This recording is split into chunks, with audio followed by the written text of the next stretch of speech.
sebagian besar industri itu komponen untuk biaya energi langsungnya nggak begitu besar. Tapi bahan baku untuk proses produksinya dari industri tersebut ini yang tadi cukup besar sekali gitu ya, sehingga ini yang harus kita perhatikan bahwa risiko inflasi bisa cenderung bisa meningkat juga ya. Ada beberapa pengamat ya menakut-nakuti $200 per barrel, sepertinya itu juga less likely terjadi ya, karena kalau kita lihat juga beberapa komitmen dari OPEC Plus pun juga untuk meningkatkan supply pun juga cukup besar gitu ya, artinya untuk bisa memitigasi kenaikan sampai sejauh itu gitu. Tapi kembali lagi ini ketidakpastiannya cukup tinggi sekali, sehingga dampaknya kembali lagi kalau kami lihat dampaknya akan tetap negatif ya buat kondisi fiskal dan terutama tadi rambatan juga kepada inflasi dan juga pertumbuhan ekonomi. Itulah mungkin langkah-langkah stabilisasi terkait dengan kebijakannya pun juga BI juga sudah mengeluarkan ya terkait dengan pembelian dolar pun juga saat ini kan di batasannya pun juga persyaratnya juga dikurangin gitu ya untuk underlying-nya gitu ya. Sehingga ini pun juga akhirnya akan bisa mengurangi tadi ya permintaan terhadap dolar di dalam negeri gitu.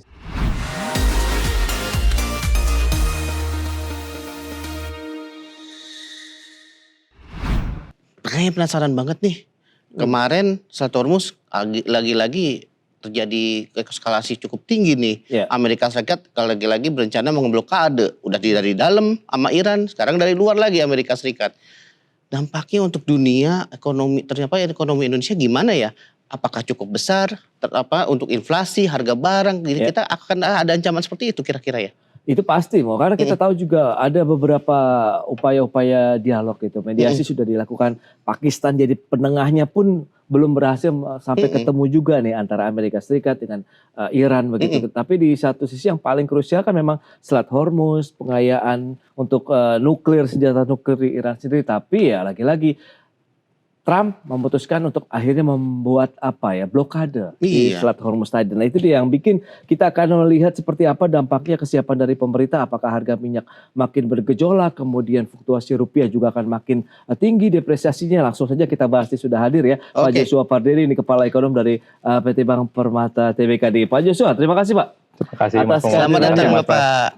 Ini baru saja ngobrolin kalau kita bicara kemarin kan sempat dingin sedikit begitu ya Strait Hormuz ya. Sempat adem ya rasanya ya, kita punya harapan tinggi nih kemarin. Tapi sayangnya kemarin juga ada kegagalan ya saat pertemuan negosiasi kemarin. Nah ditambah lagi Amerika Serikat berencana mau menutup lagi nih Strait Hormuz dari sisi luar dan semua kapal nggak boleh masuk. Nah dari pandangan Mas Joshua sendiri, kira-kira apakah akan dampak yang akan terjadi dengan langkah-langkah yang terjadi, eskalasi yang kembali terbaru dari Amerika Serikat sendiri? Ya memang kalau kita lihat kan ini kemarin kan kesepakatan negosiasi untuk ceasefire kan 2 minggu ya. Tapi belum sampai 2 minggu akhirnya kembali memanas ya dengan pengumuman dari Trump sendiri yang mengatakan bahwa akan memblokade juga Hormuz, terutama pengiriman kapal-kapalnya Iran gitu ya. Nah tentunya kalau kita melihat dari satu sisi, tentunya dengan memanasnya ketegangan di Timur Tengah ini, khususnya di Iran, ini kembali lagi masih akan memberikan dampak yang negatif ya, khususnya kepada harga minyak mentah dunia.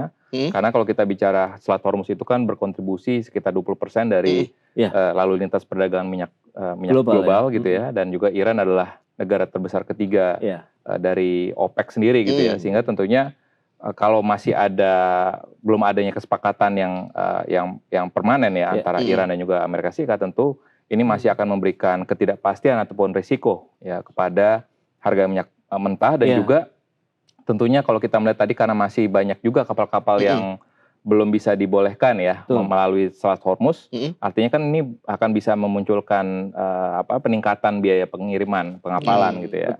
Artinya dan belum lagi yang mungkin harus kita khawatirkan adalah ketersediaan barang-barang itu sendiri ya, beberapa barang-barang yang mungkin adalah bahan bakunya ataupun bahan dasarnya tadi dari minyak mentah yang diproses misalkan oleh misalkan industri petrokimikal gitu ya. Ini kan turunannya banyak sekali gitu ya ke industri-industri lain. Jadi kita perlu memitigasi atau mewaspadai bahwa untuk biaya produksi beberapa industri pun juga akan cenderung bisa meningkat juga ya. Jadi memang tadi ada dampak tidak langsungnya dari sisi harga energi, tapi kalau kita lihat data BPS saat ini memang dari input outputnya memang sebagian besar industri itu komponen untuk biaya energi langsungnya nggak begitu besar.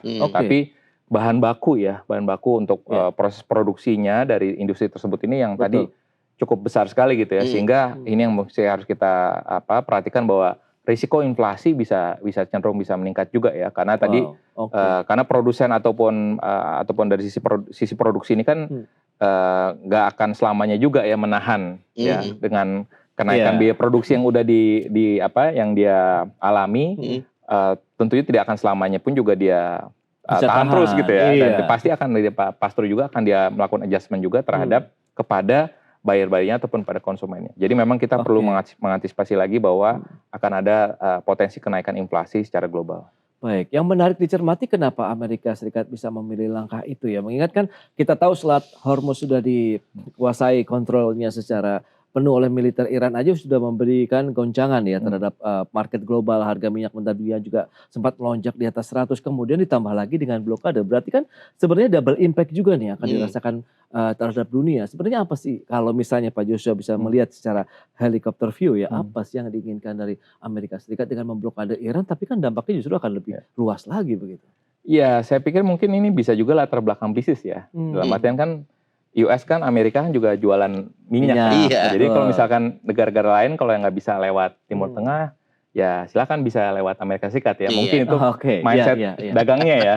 Tapi tentunya kembali lagi itu kan keputusan yang irasional ya. Karena kembali lagi kalau kita ngelihat dari sisi dampak ataupun cost yang ditimbulkan dari perang di Iran ini bagi Amerika Serikat pun juga ini kan bukan biaya murah kan. Artinya dalam hal ini kita juga mendengar kemarin bahwa sempat terjadi government shutdown ya, sebagian parsial di beberapa negara bagian federal di Amerika Serikat. Jadi artinya ini pun dan juga sebagian besar masyarakat di Amerika Serikat pun juga sudah melakukan demo besar-besaran ya. Dan ini terbesar sepanjang sejarah. Jadi artinya keputusan dari Presiden Trump itu pun juga tidak disepakati ya oleh warganya ataupun masyarakatnya, sehingga kembali lagi saya tetap melihat bahwa dan sementara itu kalau kita lihat nanti bulan November Presiden Trump juga akan menghadapi yang namanya pemilu sela ataupun midterm election gitu ya. Sehingga ini pun juga apapun keputusannya terhadap di Timur Tengah ini akan juga terus mempengaruhi juga nanti bagaimana keberhasilan ataupun kemenangan dari partai Republikan khususnya yang mendukung Trump pada saat nanti pemilu sela di bulan November gitu. Berpengaruh terhadap suaranya begitu ya. Betul. Jadi makanya ini saya pikir banyak pengamat mungkin mengatakan bahwa ini mungkin akan sebentar, tapi we don't know yet ya. Artinya karena kan kepastiannya sangat tinggi sekali dan kepastiannya adalah ketidakpastian itu sendiri ya. Betul, iya.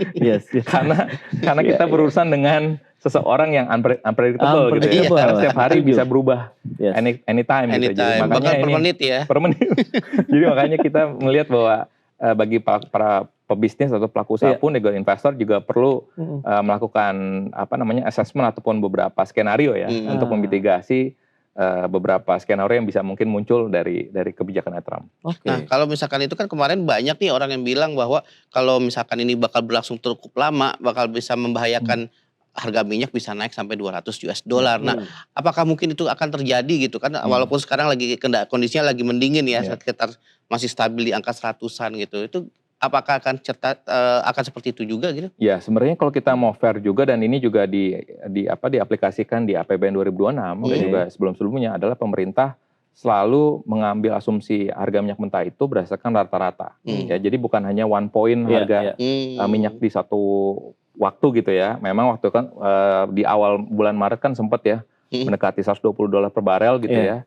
Tapi kalau kita hitung secara rata-ratanya masih di bawah $100 per barel. Bahkan mungkin hitungan kami masih di kisaran $80 per barel ya rata-rata dari awal tahun ini hingga bulan April ini gitu ya. Dan kalau kita bandingkan dengan asumsi di APBN itu $70 per barel. Jadi sebenarnya kalau kita lihat dari sisi ketahanannya sebenarnya masih fiskal kita masih tetap bisa masih kuat lah ya. Masih bisa menahan gitu ya. Tapi kembali lagi kalau persisten di atas 110 let's say gitu ya, sampai dengan akhir tahun ini sehingga rata-ratanya mendekati 100 gitu ya. Hitungan saya tuh kalau kita lihat menurut simulasi kami yang kami buat, misalkan rata-rata harga minyak mentah itu $100 per barel dan juga nilai tukar rupiahnya 17.400, maka ini akan berdampak kepada potensi peningkatan inflasi ya. Kalau misalkan pemerintah melakukan penyesuaian harga BBM. Karena kalau kita lihat historikalnya pada saat pemerintahan Pak SBY dan juga pemerintahan Pak Jokowi itu memang pada saat selisih asumsi APBN dengan rata-rata harga minyak mentah globalnya itu minimal $20 per barel. Oh, Nah, itu 20 ya. Okay. Jadi pada saat rata-rata harga minyak mentahnya 90, nah itu baru memang pemerintah sebelumnya memang menaikkan harga BBM. Ya, nah itu dampaknya memang akan ada tambahan inflasi 3%. Lalu pertumbuhan ekonomi kita pun juga akan melambat 0,6% gitu ya. Jadi memang dampaknya akan negatif. Sementara itu kalau kita lihat ada kan ya tambahan subsidi pemerintah akan nambah 211 triliun gitu ya. Jadi makanya ini pun juga harus kita antisipasi bahwa kalau kondisi yang terburuknya kalau kita asumsikan kemarin pada saat ini kan kondisinya memang juga cukup severe ya, di mana sudah ada penutupan Strait Hormuz. Nah, tapi kalau misalkan kondisi yang ataupun skenario yang lebih dalam lebih menakutkan lagi adalah kalau misalkan Hizbullah, Houthis dan juga Irak ikut bergabung mendukung Iran gitu ya melawan Amerika Serikat dan Israel, ini dampaknya harga minyak mentah bisa melambung jauh lagi di atas $130 per barrel. Tapi kalau ada beberapa pengamat ya menakut-nakuti $200 per barrel, sepertinya itu juga less likely terjadi ya, karena kalau kita lihat juga beberapa komitmen dari OPEC Plus pun juga untuk meningkatkan supply pun juga cukup besar gitu ya, artinya untuk bisa memitigasi kenaikan sampai sejauh itu gitu. Tapi kembali lagi ini ketidakpastiannya cukup tinggi sekali sehingga dampaknya kembali lagi kalau kami lihat dampaknya akan tetap negatif ya buat kondisi fiskal dan terutama tadi rambatan juga kepada inflasi dan juga pertumbuhan ekonomi. Jadi ada beberapa skenario ya yang perlu diantisipasi, yang moderat maupun yang mungkin tadi ekstrim tadi kalau kita bicara mengenai benar-benar dengan kondisi lonjakan yang di atas $110 Amerika Serikat per barrel. Nah, selain potensi inflasi, karena kan kita tahu bahan baku produksi Indonesia juga masih didatangkan dari luar negeri. Plastik kita tahu nafta, kemudian ada beberapa bahan baku pupuk dan lain-lain begitu ya, asam sulfat dan lain-lain didatangkan dari luar negeri. Imported inflation ini juga yang perlu dicermati. Apakah nanti akan ikut menjadi tekanan ganda juga nih terhadap inflasi nasional kita begitu? Ya, makanya ini kan juga dua hal yang harus dipertimbangkan ya, yang memang akan sensitif terhadap APBN, yakni tadi harga minyak mentah dan juga nilai tukar rupiah.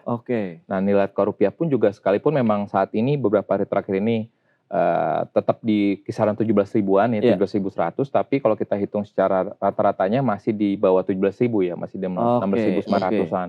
Jadi artinya kembali lagi kalau kita bicara apakah akan ada potensi imported inflation, kalau tadi ya pelemahan rupiah ini berlanjut dan juga tadi harga minyaknya berlanjut di level yang tinggi, tentunya ini pun juga akan bisa terefleks juga ya, karena kalau kita mencermati beberapa sektor industri sudah menunjukkan kenaikan dari harga bahan bakunya ya. Misalkan kalau kita lihat misalkan harga tadi ya misalkan di industri petrochemical dan turunannya, tadi nafta disebutkan, lalu juga plastik ya.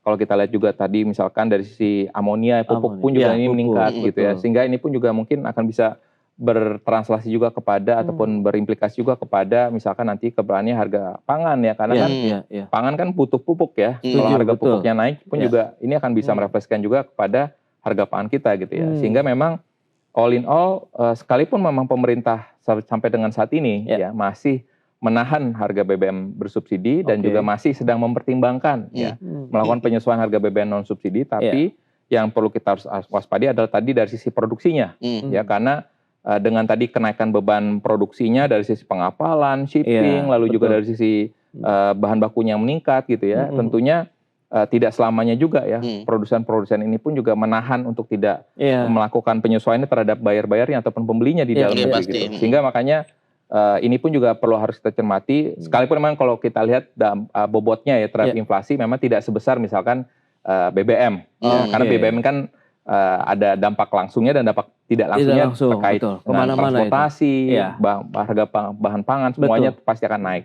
Nah, tapi memang kalau kita lihat untuk misalkan beberapa sektor tadi yang mungkin terkena dampak langsung dari kenaikan bahan baku, mungkin bobot terhadap inflasi mungkin nggak begitu besar ya. Tapi kembali lagi tetap saja bahwa yang mungkin akan bisa terjadi tadi adalah beberapa produsen pun juga udah mungkin karena tadi ketersediaan bahan bakunya juga berkurang gitu ya, sehingga mungkin waktu produksinya pun jadi berkurang juga ya, pengurangan juga jam kerja dari karyawannya, buruhnya gitu, sehingga makanya sooner or later memang dampaknya ini ya cukup besar ya, sehingga makanya tapi kembali lagi kalau dalam hal ini imported inflation saya tetap melihat bahwa Bank Indonesia terus melakukan triple intervention ya, melakukan langkah stabilisasi sehingga rupiah pun juga kalau kita lihat sebenarnya tingkat depresiasinya tidak lebih dalam ya dibandingkan dengan misalkan mata uang Asia lain seperti rupiah India, lalu juga misalkan baht Thailand dan juga misalkan Korean won gitu ya, yang mungkin pelemahan terhadap dolarnya lebih dalam lagi gitu ya. Tapi itulah mungkin langkah-langkah stabilisasi terkait dengan kebijakannya pun juga BI juga sudah mengeluarkan ya terkait dengan pembelian dolar pun juga saat ini kan di batasannya pun juga persyaratnya juga dikurangin gitu ya untuk underlying-nya gitu ya. Sehingga ini pun juga akhirnya akan bisa mengurangi tadi ya permintaan terhadap dolar di dalam negeri gitu. Sehingga itu pun juga harapannya bisa membatasi terjadinya imported inflation. Nah, kalau misalkan kita lihat kan tekanan-tekanan udah terjadi di luar ya. Terus perusahaan industri petrokimia sudah juga mulai berasa pukulannya nih dengan kenaikan harga bahan baku. Nah, kira-kira dengan kondisi seperti sekarang ini seberapa kuat sih untuk ekonomi kita sendiri, seberapa tahan sampai berapa lama gitu. Terus ditambah pemerintah kan berencana mau memasukkan tambahan 100 triliun rupiah untuk membantu subsidi. Nah, itu akan menambah kekuatan seberapa tahan untuk APBN kita, untuk fiskal kita. Iya, memang tadi saya sampaikan sebelumnya bahwa pemerintahan sebelumnya pada saat zamannya PSBY dan juga Pak Jokowi memang yang membedakan pada saat itu mungkin jumlah sisa anggaran lebih pemerintah yang dimiliki tidak sebesar saat ini. Seperti yang disampaikan juga oleh Menteri Keuangan, di mana memang sisa anggaran lebih pemerintah saat ini kurang lebih dari 400 triliun ya. Bahkan sebagian sudah ditempatkan, dialokasikan di perbankan BUMN. Sehingga memang kalau sekiranya tadi ada tambahan misalkan 200 triliun gitu ya, untuk subsidi energi, setidaknya memang pemerintah masih bisa menanggulanginya dan sebagian dari sisa anggaran lebih tersebut gitu ya. Tapi kembali lagi, makanya oleh sebab itu waktu rapat kerja dengan Komisi 11, Menteri Keuangan pun juga mengatakan cukup pede bahwa sampai dengan akhir tahun ini pemerintah masih memastikan bahwa tidak akan ada kenaikan harga BBM. Tapi saya mungkin itu lebih mengarah ke BBM subsidi ya. Karena BBM subsidi pun juga sepertinya dalam jangka pendek ini pun juga akan bisa dinaikkan ya oleh Pertamina gitu ya. Tinggal menunggu waktu saja gitu sebenarnya. Tapi yang perlu kita perhatikan adalah tadi bahwa pemerintah cukup concern juga ya bahwa kalau kita melihat mengapa pemerintah perlu tidak terburu-buru menaikkan harga BBM khususnya bersubsidi, karena tentunya ini sangat rentan sekali ya dampaknya kepada masyarakat menengah ke bawah.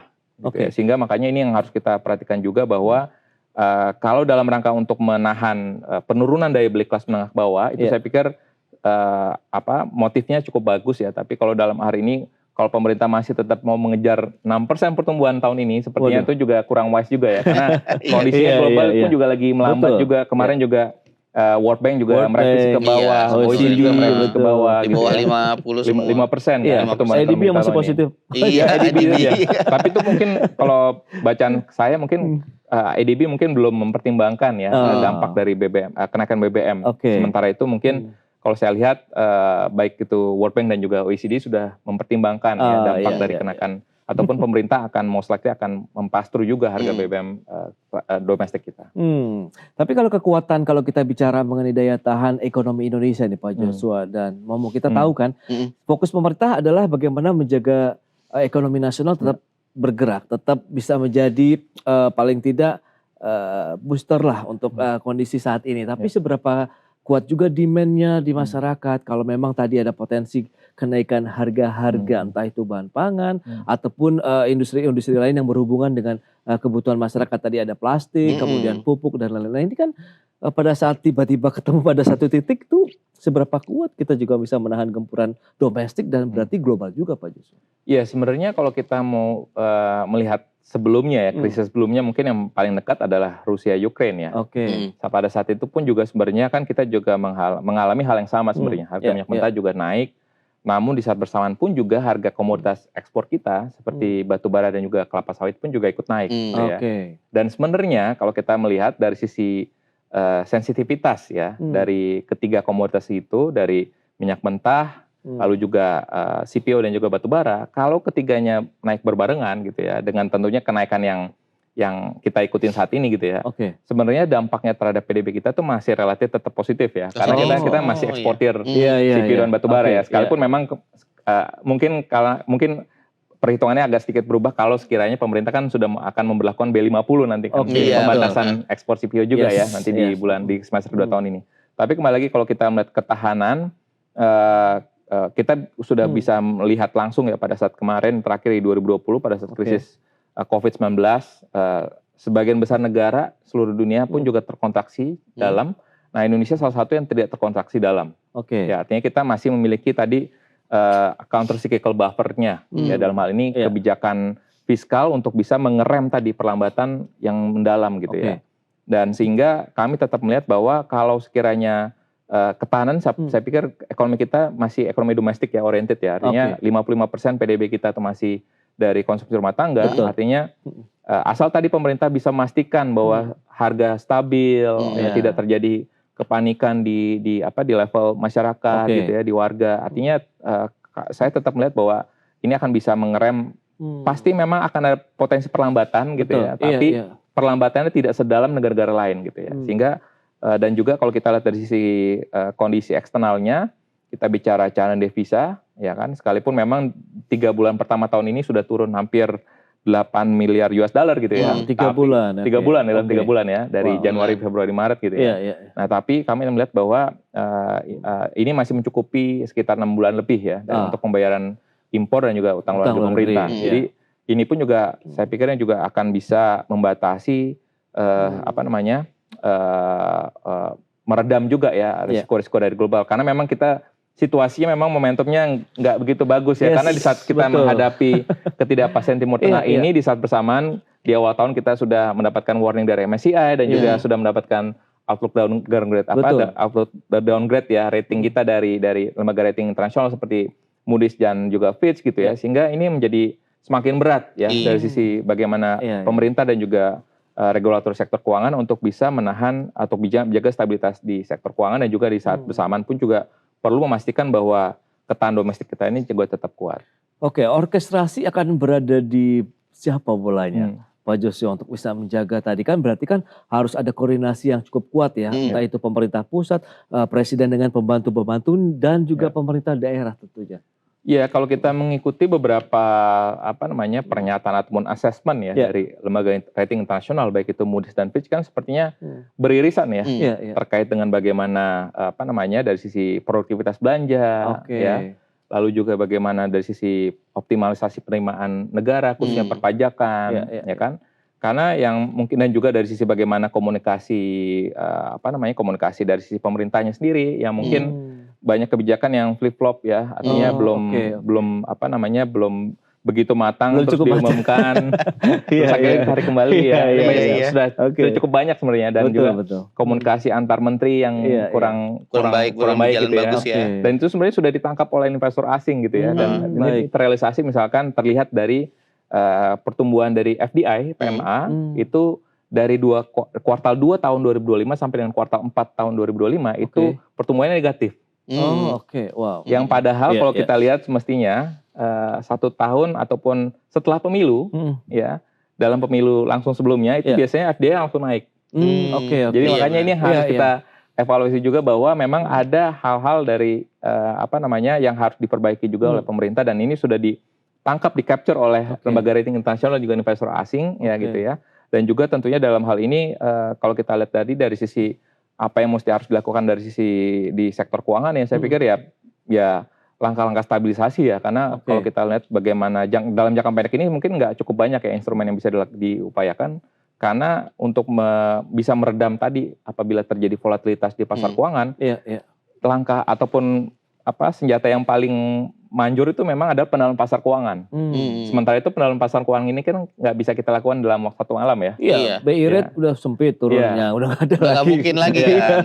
Diversifikasi produk-produk keuangan pun juga terbatas. Untuk hedging juga kita masih kurang bervariasi. Jadi makanya itu yang membuat pendalam pasar keuangan kita masih harus ditingkatkan lagi ke depannya. Ya, jadi makanya ini harus ada kombinasi antara kedua hal itu, dan juga belum lagi juga kemarin di dalam asesmennya rating agency pun juga memberikan concern ya terkait dengan bagaimana produktivitas dari investasi Danantara sendiri kan, itu juga penting juga karena kan ini harapan besar kita semua kan, karena dengan investasi Danantara ini akan bisa mengungkit investasi swasta lainnya gitu ya. Kalau investasi Danantara sendiri belum begitu nendang gitu bagaimana investor swasta pun juga bisa merespon untuk meningkatkan investasinya di dalam negeri gitu ya. Banyak sih yang masih menunggu ya Pak Joshua ya. Jadi makanya ini yang karena momentumnya tadi tidak mudah ya, karena kita lagi menghadapi ketidakpastian Timur Tengah, tapi di saat bersamaan kita juga mendapatkan challenge tantangan juga dari lembaga-lembaga internasional seperti itu. Jadi lumayan di Danantara menjadi jangkar ya ketika investor luar negeri nggak bisa masuk ke Indonesia. Tapi kira-kira sejauh ini langkah-langkah yang dilakukan di Danantara apa sudah mulai berjalan dengan baik atau masih masih setengah jalan? Iya, saya pikir memang ini tidak mudah juga ya, karena sovereign wealth funds besar Danantara dan juga kita juga bisa bayangkan berapa jumlah perusahaan BUMN yang dikelola ya di bawah Danantara sendiri. Dan juga tata kelola yang harusnya tetap dipertahankan ya dan dijaga gitu ya, agar juga bisa memberikan persepsi yang positif juga dari lembaga internasional ataupun investor asing gitu ya. Itu yang mungkin butuh proses ya. Kita mungkin harus bisa memahami juga di dalam part tersebut, tapi juga memang di sisi lainnya pun juga kita harapkan bahwa dalam hal ini streamlining dari sisi perampingan dari jumlah perusahaan-perusahaan BUMN pun juga diharapkan bisa lebih dipercepat ya, karena dengan perampingan jumlah perusahaan BUMN ini akan bisa lebih gesit lagi BUMN untuk melakukan meningkatkan performance-nya, sehingga nanti investasinya pun juga akan bisa lebih optimal lagi sesuai dengan ekspektasi dari presiden ya. Itu dia, ROA-nya 7% ya. Iya, itu dia. Yang penting kan dampaknya dirasakan terhadap ekonomi, dia menyumbang, memberikan kontribusi juga ya untuk menjadi penggerak ekonomi Indonesia. Tapi dari sisi optimisme Anda melihat Pak Joshua, ini kan kalau kita bicara mengenai kondisi global, kita sudah ada langkah mitigasi, kemudian bagaimana dengan momentum aktivitas ekonomi kita pasca Lebaran, biasanya kan siklikal ya. Kemudian nanti ada lagi Nataru, ini panjang Pak Joshua. Apa yang bisa kita create begitu di masa-masa low season lah bisa dikatakan begitu? Ya memang pemerintah juga mengatakan ya bahwa momentum kuartal 1 adalah momentum yang paling penting. Iya. Kalau karena itu ya. Iya. Makanya akselerasi APBN kuartal 1 kan, gas itu. Karena memang kemarin kalau di kuartal 1 kan selain juga ada pembayaran THR, juga ada buat pengemudi ojol juga dapat bonus hari raya gitu ya, dan juga untuk ASN juga mendapatkan THR. Jadi saya pikir ini menjadi salah satu stimulus penting ya buat kuartal 1, karena mengingat yang membedakan adalah Ramadan Lebaran tahun ini itu di satu kuartal. Betul. Sementara tahun lalu tuh kan mencar ya, bagi dua. Di kuartal 1 dan kuartal kedua. Jadi efeknya bisa merata gitu ya. Nah ini yang mungkin kita lihat adalah kuartal kedua ini adalah terjadi tadi kondisi normalisasi efek setelah hari besar keagamaan gitu ya. Jadi second quarter ini memang akan ada potensi tadi penurunan aktivitas dari sisi konsumsi, ya, karena biasanya siklusnya kan, dan ini sudah mulai terefleksi misalkan dari sisi indeks tren konsumen dari Survei Bank Indonesia ya. Dari awal tahun itu sudah menunjukkan tren penurunan dan juga porsi pendapatan yang dialokasikan untuk tabungan itu meningkat. Jadi artinya di bulan Maret pun juga sudah kita lihat datanya baru dirilis oleh BI juga ya beberapa waktu yang lalu. Ini menunjukkan bahwa ternyata masyarakat ataupun konsumen sudah mulai berhati-hati atau berjaga-jaga, menahan konsumsi, mengantisipasi kondisi di Timur Tengah ini ya. Karena kan ini datanya di data survei bulan Maret dan juga krisis di Timur Tengah ini pun juga mulai di akhir Februari awal Maret gitu ya. Jadi artinya kita bisa menilai bahwa kuartal kedua ini adalah kecenderungannya memang tadi akan ada potensi tadi konsumen pun juga udah mulai melakukan selective buying gitu ya, ataupun dia akan mengkonsumsi barang-barang yang memang diperlukan saja gitu ya. Barang tanah pun juga mungkin akan berpotensi untuk melambat gitu ya. Karena tadi kembali lagi kalau kita lihat juga di saat bersamaan pun juga pemerintah sudah mengumumkan bahwa akan ada efisiensi kan. Betul. Ya kan? Ada WFH, WFH 1 hari, lalu juga pemerintah pun juga sebenarnya dalam hal ini sudah mengumumkan juga misalkan terkait dengan efisiensi ataupun anggaran misalkan untuk acara-acara seremonial, perjalanan dinas ya.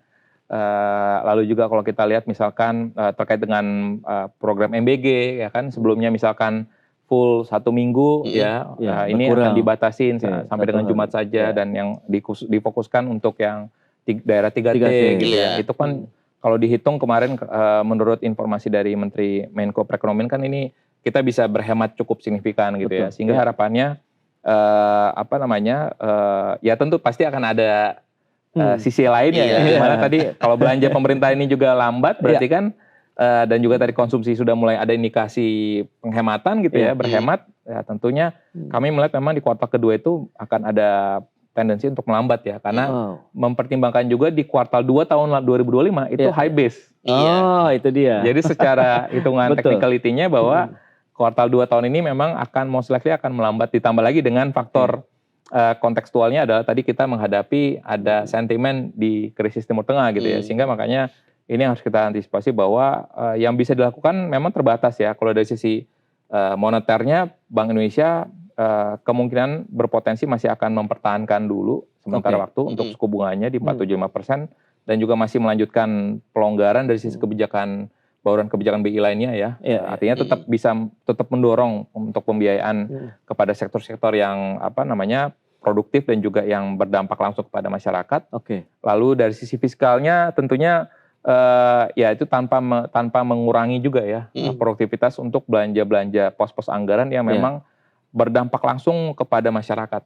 Ya itu yang mestinya message-nya adalah pemerintah pusat menginginkan bahwa KL dan juga non KL khususnya Pemda pun juga punya sense of crisis dalam hal ini, melakukan penghematan ya untuk hal-hal yang tidak produktif, tapi tetap mengoptimalkan ataupun mengutamakan belanja-belanja yang tetap berdampak langsung pada masyarakat ataupun yang produktif gitu ya. Jangan sampai bukan berarti kalau misalkan ada penghematan semuanya berhenti gitu. Bukan berarti satu hari WFH jadi weekend kan, jadi full weekend kan, jadinya kan nggak gitu mindsetnya ya. Jadi ini harusnya ya dipahamin juga bahwa terkait juga dengan sense of crisis-nya mungkin ini yang juga harus kita tingkatkan juga, karena kalau kita lihat misalkan terkait dengan pembatasan pembelian BBM.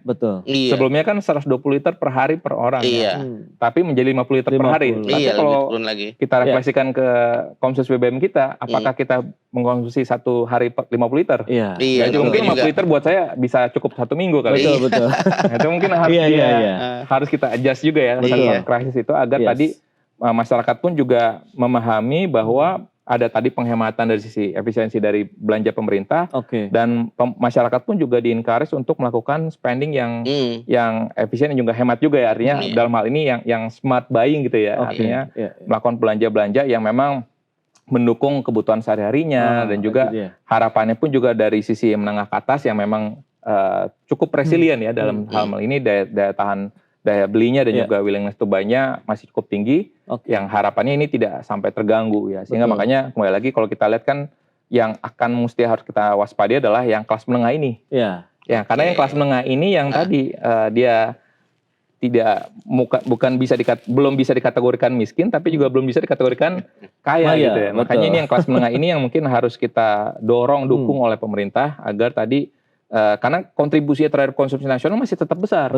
Ya, masih 30-35% gitu. Jadi artinya kalau kelompok masyarakat menengah ini bisa terkena dampak negatif dari harga minyak mentah dan juga tadi misalkan harga BBM non subsidi naik gitu ya. Tentunya ini akan bisa berdampak tadi kepada konsumsi masyarakat kelas menengah ini juga turun. Jadi ini yang harus diwaspadai oleh pemerintah juga. Menarik banget ya dari tadi ya, ada banyak hal ya, mulai dari langkah-langkah yang harus dilakukan pemerintah utamanya dalam menghadapi ketidakpastian global.